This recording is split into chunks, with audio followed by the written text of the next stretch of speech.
Ladies and gentlemen, welcome back to Dev Diary, where today we continue working on our game about preferential difficulty. Now, last time we improved my button system to power the menus that would allow the players to tweak the game's difficulty on death. It wasn't the most visually exciting of episodes, but it was a necessary one in order to make this idea a reality.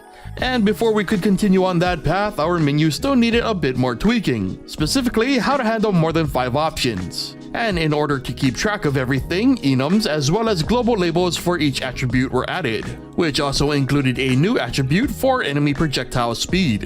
And these new bits of data will be how we reference the list of difficulty options moving forward. As for the menu system, we'll be using pages and restricting the menu to display 5 options per page. This was done via a page variable and some very basic math. Basically, the page variable works as an offset to determine the current location within the list of attribute options. So with our page system in place, the 6th option was officially added to the code, which again would allow the player to decrease the speed of enemy projectiles to a certain extent, the limit pretty much being molasses. Anyway, the modifier was then applied to the projectile object itself. So now that the player was not only able to scroll through multiple pages of options on death, they were also now able to slow down enemy projectiles. And these additions would finally provide us with a solid enough base to add even more alterations. So let's get through what I was able to do this session. The second new option added this session was player movement speed. Adding to this option would increase the player's speed, again to a certain extent, and that extent being, well, fast enough, probably a little too fast in fact, as mixed with slower bullets could actually make things harder. But options are options. And so the next option was what I call player recovery, basically iframes after being hit. Adding to this option would increase the invincibility window after the player takes damage, assuming the player isn't taken out in one shot.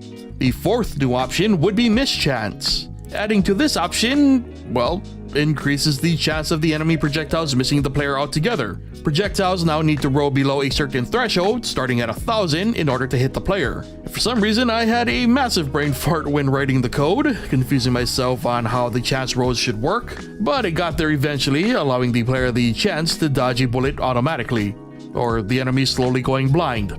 Lore yet to be determined. Anyway, for the next few, we were going to need the big head cheese boss man itself, so one was spawned in and tied to the system we've been working on. The projectile was then given an owner variable so we could use the same object for both player and enemy, which meant yes, our player could now fire projectiles and retaliate. And so for the first time since we began this project, the player was now able to face an actual enemy entity and also attempt to destroy it with bullets, while it too tried to destroy the player with its own bullets. It's a beautiful dance of bullets and carnage, one that not only tied all our listed systems together into one cohesive experience, but also allowed us to test the further expansion of the menu system. Sometime down the line, we'll be adding even crazier and less stat-focused options to the menu. But for now, that would do it for this episode of Dev Diary. So if you enjoyed today's entry, consider leaving a like. Be sure to also subscribe and hit that bell if you haven't already, and let me know which games you think need a difficulty option, and how would you do it? Leave those thoughts and opinions in the comments. Thank you so much for watching, and I'll see you guys next time.